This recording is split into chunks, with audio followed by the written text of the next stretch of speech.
ઈશ્વર દયાળુ છે. ઈશ્વરે કોઈ પણ વ્યક્તિને ખાલી નથી રાખ્યો. કોઈ પણ માણસ હોય એને કોઈને કોઈ એક વસ્તુ તો આપી જ હોય કે એનાથી ગર્વ કહી શકે કે મારામાં આટલી આવડત છે. પછી ચોર હોય તો ભલે, સાહુકાર હોય તો ભલે, ભજનીક હોય તો ભલે, અને એક રાજા હોય તો પણ ભલે. એક દિવસનો સમય ભોજ રાજા રાત્રિના ત્રીજા પહોરની અંદર પોતાની નગર ચર્ચા જોવાને માટે નીકળે છે. પહેલા પોરે સબ કોઈ જાગે, પહેલા પોરે સબ કોઈ જાગે, બીજા પોરે રોગી ને ભોગી, ત્રીજા પોરે તસ્કર જાગે, એ ચોથા પોરે યોગી. પહેલા પોરની અંદર દરેક મનુષ્ય જાગતા હોય.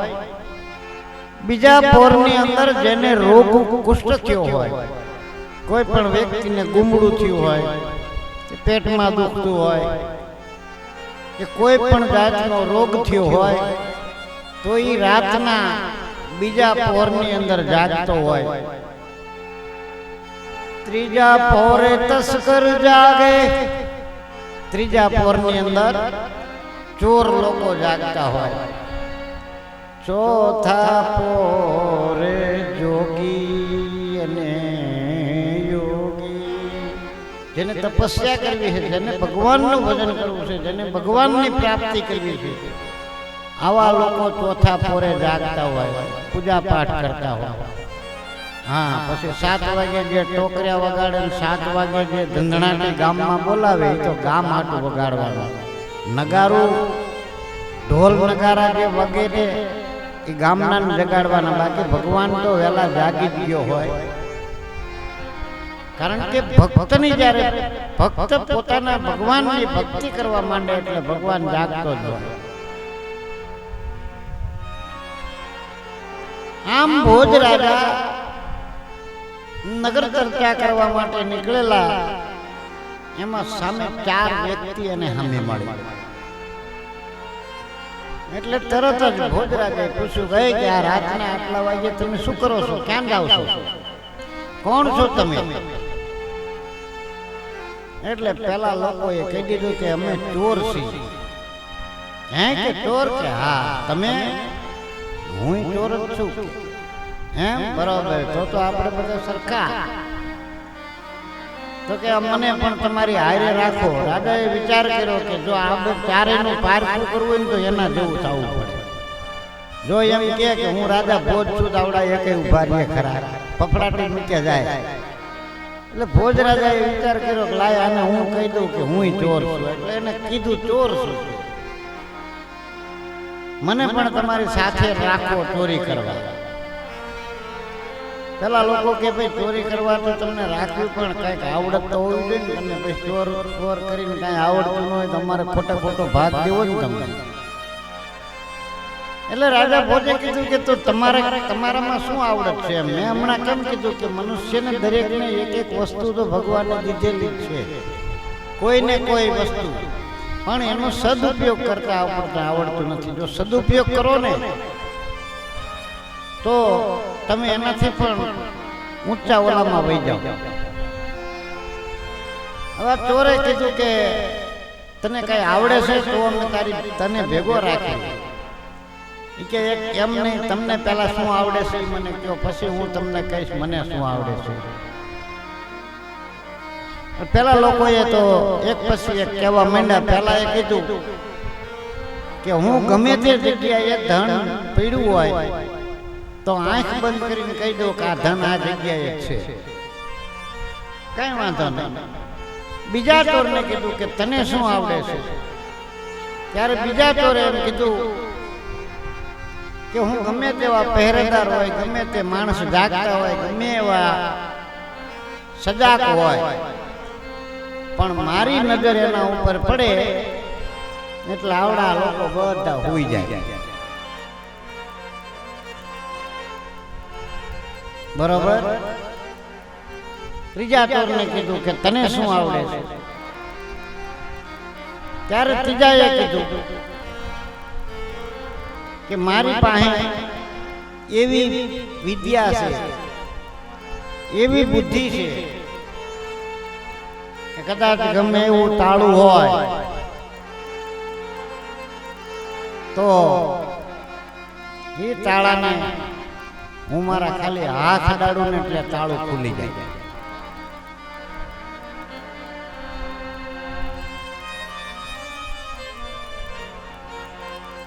ચોથાને કે તને શું આવડે છે?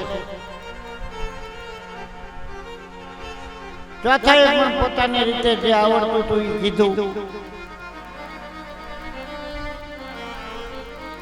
પછી રાજાએ કીધું કે હવે મને શું આવડે છે એ જાણીને તમે ખુશ થઈ જાય.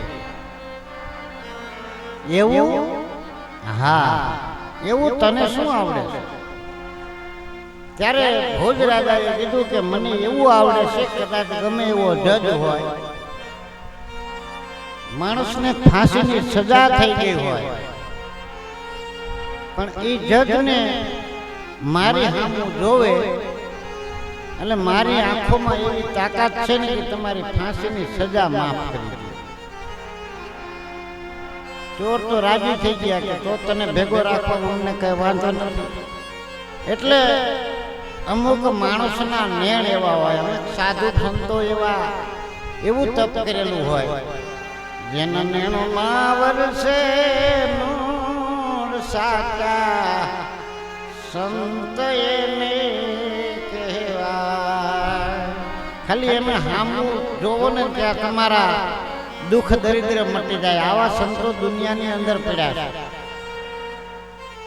હા, કારણ કે આ ધરતી રહીને એની અંદર સંતો, ભક્તો, વીર પુરુષો એવા પડ્યા છે. પણ જ્યાં સુધી આપણા ભાગ્યમાં ન હોય ત્યાં સુધી સંત દર્શન થતા નથી.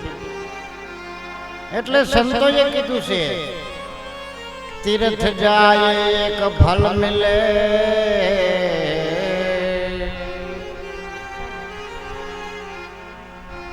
તીર્થે જાય એક ફલ મિલે,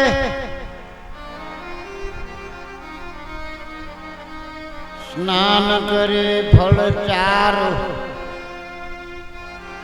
પૂજા વિધિ કર્યાથી અનેક ફળ મળે, સંત દર્શને બેડો પાર.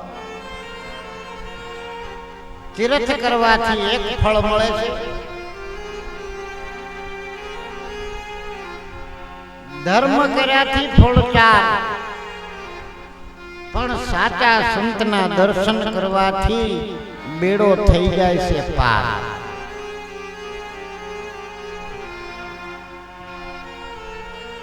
પણ એવા સંતોની મુલાકાત થાય ત્યારે આ બધું પતે ભાઈ.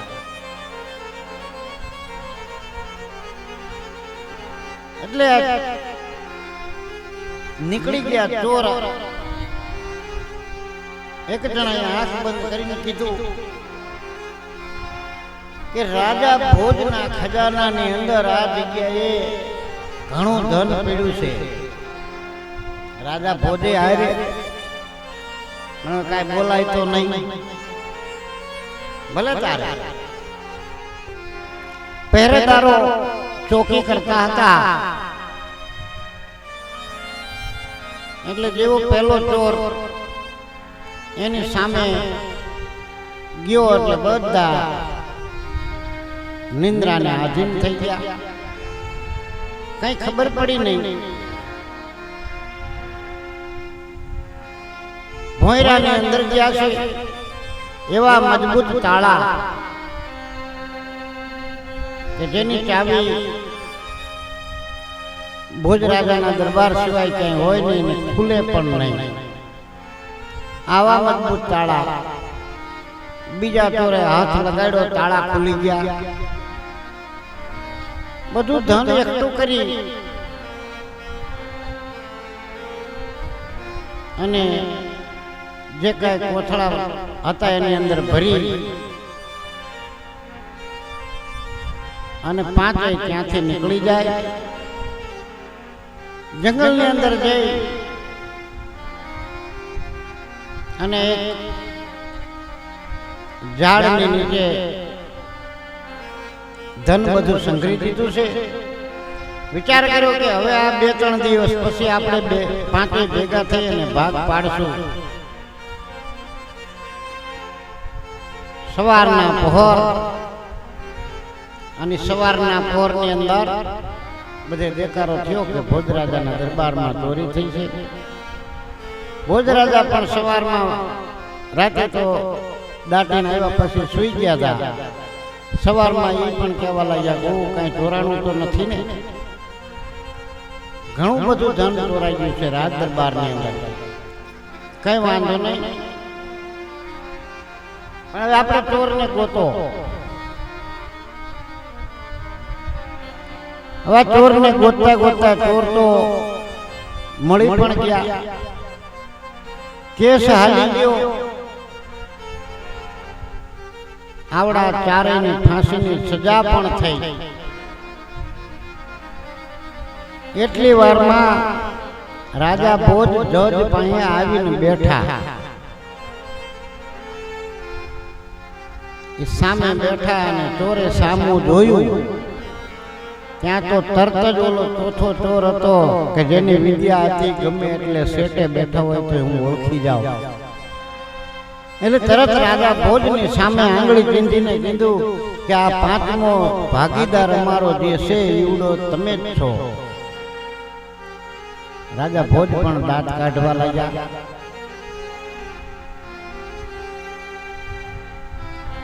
રાજા ભોજ જજની સામું જોયું. જજે ચારેયની ફાંસીની સજા હતી માફ કરી દીધી. પેલા ચોર આવી રાજાને પૂછ્યું કે તમે અહીંયા ક્યાંથી? ત્યારે કીધું કે હું રાજા ભોજ પોતે છું. એમ? હા. ચારે જણાએ માફી માંગી. રાજાએ ચોરને સમજાવ્યા કે તમારી પાસે જે કળા ઈશ્વરે તમને આપી છે એનો આવો ચોરીના ઓલામાં ઉપયોગ ન કરાય. ભગવાને દરેકને કળા આપી છે તો પછી એનો સદુપયોગ કરો.